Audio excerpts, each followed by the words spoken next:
जय हिंद मेरे भाइयों और बहनों। आशा करता हूँ आप सभी बहुत बढ़िया होंगे और मन लगा के आपकी एमपीपीएससी की तैयारी कर रहे होंगे। तो मेरे बहुत से भाइयों और बहनों का मेरे पास मैसेज आ रहा था कि प्रबल भैया उत्कर्ष क्लासेस के एमपीपीएससी मेंस के नोट्स आ गए हैं, तो एक बार आप उनका रिव्यू कर दीजिएगा। तो उसी कॉन्टेक्स्ट में मैंने शुभम जेरोक्स से ये बुकलेट्स मंगाई हैं उत्कर्ष के मेंस क्लास, उत्कर्ष के जो मेंस नोट्स हैं उनकी। इसमें आपको हिस्ट्री ऑफ मध्य प्रदेश है अभी मेरे पास करेंटली में, constitutional and administrative system Madhya Pradesh है, पॉलिटी यूनिट 4 एंड 5, यहाँ Ayush health science science and tech का जो पेपर 3 एंड 4 है वो कवर होगा यहाँ पे। और यहाँ पे एक्चुअली में इंग्लिश मीडियम की general science and computer science, ये सभी बुक्स इंग्लिश मीडियम में भी अवेलेबल है और साथ ही साथ हिंदी मीडियम में भी अवेलेबल है। तो यदि मैं चारों बुक की बारे बताऊँ तो इसमें मुझे प्रोस क्या लगे कौन से लगे वो मैं आपको डिटेल में बताने वाला हूँ। सबसे पहले यदि मैं बात करूँ general science and computer science की, तो ये जो बुक है आपको देखने में थोड़ी बल्कि लगेगी, मतलब थोड़ी भारी लगेगी, लेकिन एक चीज बताऊं, जितना ये बल्कि दिखती है इसका कंटेंट भी उतना वजनदार है। इसका कंटेंट में इतना काम किया गया है जैसे कि हर जगह ना आपको फ्लो चार्ट देखने को मिलेंगे। फ्लो चार्ट के साथ जहां आवश्यकता है वहां पर आपको इस बुक में टेबल देखने को मिलते हैं। टेबल के साथ साथ माइंड मैप्स भी आपको देखने को मिल जाएंगे और जहां जहां फ्लो चार्ट की आवश्यकता है, रिप्रेजेंटेशन की आवश्यकता वहां मिल जाएंगे। जैसे आप देखिए इस तरीके से यहाँ पे आपको ईजी समझने के लिए यहाँ पे आपको डायग्राम्स मिल जाएंगे, प्लस आपको इस तरीके से आपको टेबल्स मिल जाएंगे, फिर आपको ऐसे जो चार्ट्स वगैरह हैं वो मिल जाएंगे ताकि आपको समझने में और भी ज़्यादा आसानी है। यहाँ पे आप देख सकते हैं एक्चुअली में क्या है, ये बुक बल्कि क्यों लगती है। जैसे फॉर एग्जाम्पल आप यहाँ पे देखिए, ये आधे पेज में तो ये पूरा आधा डायग्राम आ गया। आप यहाँ देखिए, यहाँ पे स्ट्रक्चर ऑफ सेल्स में 2 डायग्राम आ गए, टेबल आ गया, और फॉन्ट भी अच्छे अच्छे हैं, एकदम रीडेबल है कि ताकि आपको पढ़ने में आसानी जाए। यदि आप भी ये बुक ऑर्डर करना चाहते हैं तो सोम जेरोक्स का नंबर मैंने नीचे डिस्क्रिप्शन में दे दिया, आप वहां से ऑर्डर कर सकते हैं। अब बात करें जनरल साइंस और कंप्यूटर साइंस की, तो उससे आपकी साइंस की यूनिट 1 और यूनिट 2 अच्छे से कवर हो जाएगी। यदि आप कंप्यूटर साइंस से पढ़ते हैं तो प्रीलिम्स का भी एक अच्छा खासा वेटेज आपको हो जाएगा, यहाँ से आपको क्लियर हो जाएगा। प्लस आपको सिर्फ प्रीलिम्स में मुझे लगता है कि इसको पढ़ने की वजह आपने अच्छे से पढ़ लिया कंप्यूटर साइंस को, यूनिट 9 क्लियर हो जाएगा, प्लस आपको ऑब्जेक्टिव लगाने की बस आवश्यकता पड़ेगी। और जनरल साइंस की बात करें, जनरल साइंस में इसमें डायग्राम्स बहुत अच्छे अच्छे दिए गए हैं, बहुत सारे इजी डायग्राम्स दिए गए हैं कि आप उनको यदि समझ सकते हैं तो समझ के आपके लिए वो साइंस बहुत ईजी पड़ जाएगी। तो यदि हम बात करें जनरल साइंस या कंप्यूटर साइंस की, तो ये बल्कि इसलिए लगती है क्योंकि इसमें जो रिप्रेजेंटेशन ज़्यादा दिया गया है, क्रिएटिविटी ज़्यादा दी गई है। ये ब्लैक एंड व्हाइट है, बट एक्चुअली में जब आप पढ़ेंगे तो आपको ऐसा लगेगा नहीं, क्योंकि इसका मुझे कंटेंट सही मैं बताऊँ, कंटेंट में ज़्यादा ध्यान देना चाहिए, कैसा क्या रिप्रेजेंटेशन है उस पर ध्यान देना चाहिए। यदि आप general science and computer science पढ़ रहे हैं, है ना, तो सबसे पहले आपको बता दूं कि जनरल साइंस और कंप्यूटर साइंस की यदि आप इनको पढ़ रहे हो, सबसे पहले प्रीवियस ईयर क्वेश्चन पेपर आप देख लीजिएगा। उत्कर्ष क्लासेस ने इनके प्रीवियस ईयर क्वेश्चन पेपर, कुछ प्रीवियस ईयर क्वेश्चन पेपर भी डाले हैं। यदि आप इनको देख लेते हैं, प्रीवियस ईयर क्वेश्चन पेपर आप समझ लेते हैं, तो ये मान के चलिए आपकी एग्जाम के हिसाब से अप्रोच डेवलप होने लगती है। आपको ये पता चलेगा कि इसमें क्या इंपॉर्टेंट है, क्या इंपॉर्टेंट नहीं है, क्या पढ़ना है, क्या स्किप करना है। लेकिन एक्चुअली में क्या होता है, जब आप प्रीवियस ईयर क्वेश्चन पेपर नहीं देखते या फिर आप मॉडल क्वेश्चंस नहीं देखते, तो फिर ना जब आप पढ़ते हो किसी टॉपिक को पढ़ते हो तो उस टॉपिक की आपको छोटी छोटी चीज भी ना इंपॉर्टेंट लगने लगती है। और ये क्यों लगने लगता है, क्योंकि ऐसा लगता है कि भैया हर सब कुछ तो डेटा है, हम इसको ही पढ़ लेंगे, ये भी एग्जाम में सकता है, ये भी एग्जाम में सकता है, ये भी एग्जाम में सकता है, उसके हिसाब से हम एग्जाम के हिसाब से तैयारी नहीं करते। तो यदि आप तैयारी कर रहे हैं पीएससी की, तो सबसे पहले प्रीवियस ईयर क्वेश्चन पेपर देख लीजिएगा। उसके साथ साथ आप क्या करिएगा, इनसे जो मॉडल क्वेश्चन पेपर दे दिए हैं, पहले आप किसी टॉपिक को यदि स्टार्ट करें तो उस टॉपिक के प्रीवियस ईयर क्वेश्चन पेपर और मॉडल क्वेश्चन पेपर देख के ही उस टॉपिक को स्टार्ट करिएगा। क्योंकि जब आप स्टार्ट करेंगे तो फिर आपका जो माइंड है उस हिसाब से फ्रेम हो जाएगा कि आपको क्या टॉपिक को किस हिसाब से पढ़ना है, किस में ज्यादा आपको फोकस करना है। इस तरीके से आपको पढ़ने में ईजी जाएगा, क्या इंपॉर्टेंट है और क्या स्किप करना है वो भी आपको भली बात ध्यान में आ जाएगा। यदि इसके बाद मैं बात करूं, यहाँ पे आपकी history of Madhya Pradesh unit 2 and 5, ये मेरे पास इंग्लिश मीडियम का है सोर्स है, हिंदी मीडियम में भी ये बुक्स चारों बुक्स अवेलेबल हैं। ठीक है, यदि आप चाहें तो ऑर्डर कर सकते हैं। और देखो क्या है इसमें, मुझे सबसे अच्छी बात क्या लगी कि इंग्लिश मीडियम का जो कंटेंट है, इंग्लिश मीडियम में कंटेंट बहुत कम मिलता है, आपको भी पता ही चीज, इंग्लिश मीडियम में कंटेंट ढूंढने में हालत खराब हो जाती है। यदि हम बात करें इसके कंटेंट की, आप जहाँ देखेंगे इसमें माइंड मैप्स का यूज किया गया अच्छे तरीके से, माइंड मैप्स के साथ साथ चीजों को डिटेल में समझाया गया, और जहाँ पे आवश्यकता है वहाँ पे टेबल्स का यूज किया गया है, और टेबल्स के साथ साथ आपको इमेजेस भी यूज की गई हैं। जैसे आप यहाँ पर देखो, चंदेल डायनेस्टी में उन्होंने माइंड मैप ड्रॉ किया। यदि आप इसको पढ़ के जाएंगे, इसको पढ़ेंगे, फिर इसके बाद आप यहाँ से डिटेलिंग पढ़ेंगे तो चीजें आपके लिए ज्यादा आसान हो जाएगी। अब देखो इसमें क्या है एक्चुअली में, इसमें जो लैंग्वेजेस है एमपीपीएससी मेंस के हिसाब से दी गई है, तो जब आप पढ़ोगे तो साथ में टॉपिक को पढ़ते पढ़ते सिनॉप्सी नोट्स बनाना, इनमें आप हाईलाइट कर दोगे। जैसे हिस्ट्री ऑफ मध्य प्रदेश में हाईलाइट कर लोगे, आयुष एंड हेल्थ में हाईलाइट कर लोगे, constitution and administrative system Madhya प्रदेश, इसके सिनॉप्सी नोट्स बनाने पड़ेंगे, है ना। तो सिनॉप्सी नोट्स आपको किसके किसके बनाने पड़ेंगे, खुद बनाने पड़ेंगे शॉर्ट नोट्स, ये बनाने पड़ेंगे जनरल साइंस या कंप्यूटर साइंस के। उसके साथ आपको constitutional and administrative system of Madhya Pradesh, इनके बनाने पड़ेंगे, क्योंकि इनकी जो लैंग्वेजेस होती है थोड़ी टफ हो जाती है।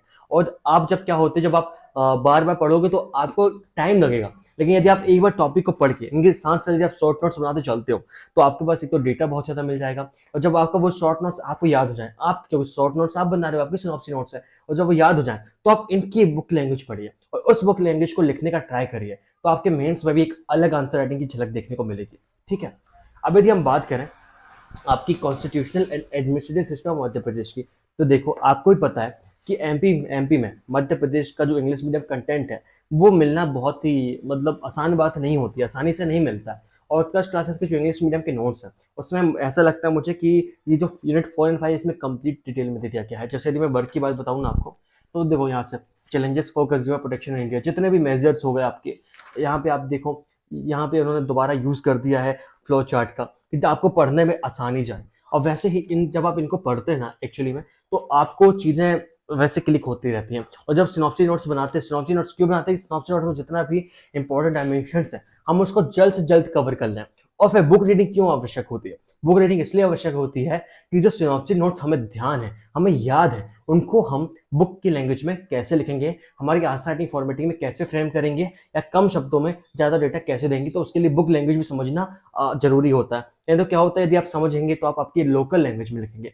देखो कहते हैं कि हम हमारे हिसाब से लिख सकते हैं, पर हम हमारे हिसाब से एकदम ऐसे नॉर्मल लैंग्वेज में भी नहीं लिख सकते ना। बात समझिए क्या होता है, यदि जो हम समझा रहे हैं, जिस वे में हम समझते हैं चीजों को, यदि हम उसी वे में लिख दें तो आपका आंसर उतना इफेक्टिव नहीं लगेगा। कहीं कहीं तो आपको थोड़ा जो बुक की लैंग्वेज है उनका यूज करना पड़ेगा। जब आप इनके बुक की लैंग्वेज पढ़ेंगे तो आपको ये आइडिया होगा कि लिखना कैसे है, और फिर आप आपके वर्ड्स में भी लिखेंगे ना तो उसमें एक अलग इंप्रूवमेंट दिखेगा। तो आप ये सब फॉलो करके देखिएगा।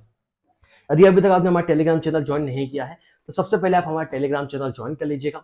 टेलीग्राम चैनल की लिंक मैंने नीचे डिस्क्रिप्शन में दे दी है, ठीक है, तो आप वहां से ज्वाइन कर लीजिएगा। वहां हम आपको डेली टारगेट्स प्रोवाइड करते रहते हैं, कहाँ से पढ़ना है, कैसे पढ़ना है, कितना पढ़ना है, ताकि चीजें आपके लिए और भी आसान हो और आप सिलेबस को इजी तरीके से बायोफर्केट कर सकें। ठीक है, इसके बाद यदि हम बात करें ये आयुष एंड हेल्थ की, ये साइंस जो आपका पेपर 3 है उसका पार्ट बी है, उसके साइंस का यूनिट 3 और 4 यहाँ पे अच्छे से कवर हो जाएंगे। अब देखो इसकी पेजेस की यदि बात करूँ, इसमें लगभग आपको 140 पेज देखने को मिलेंगे।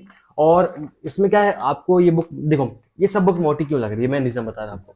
इन बुक के फॉन्ट बड़े बड़े, अब देखो फॉन्ट इजी रीडेबल है, प्लस जो फ्लो चार्ट का यूज किया गया, फ्लो चार्ट का यूज ना थोड़ा मतलब अच्छे अच्छे कि आपको क्लियर दिखे, क्लियर विजिबल हो, इसलिए फ्लो चार्ट का यूज किया गया। अब जैसे आयुष ने हेल्थ है, इसमें इतना टॉपिक्स एनफ है क्योंकि इसमें बहुत सारे कुछ ऐसे टॉपिक्स हैं जो कि न्यूली ऐड हुए हैं। और यूनिट 3 में, यूनिट 4 में कुछ ऐसे टॉपिक्स हैं, जैसे पहले आपका आयुष तो था लेकिन वो सिर्फ यूनिट 5 में था, लेकिन अब क्या है उसमें यूनिट 3 और 4 में थोड़ा ज्यादा डिटेलिंग दे दी गई है। तो इसलिए इस बुक में जो डेटा दिया गया है, डेटा एकदम सफिशिएंट है। और यदि आप इसके सिनॉप्सी नोट्स बना लेते हैं, है ना, जैसे वैसे आप हाईलाइट भी करेंगे तो भी चल जाएगा, लेकिन यदि आप इसके सिनॉप्सी नोट्स बना लेते हैं तो सोने पे सुहागा। तो पढ़ने की क्या अप्रोच होनी चाहिए, देखो भैया, पढ़ने की सीधी सीधी अप्रोच होनी चाहिए कि आप इसमें पहले सबसे पहले मॉडल क्वेश्चन पेपर देखो।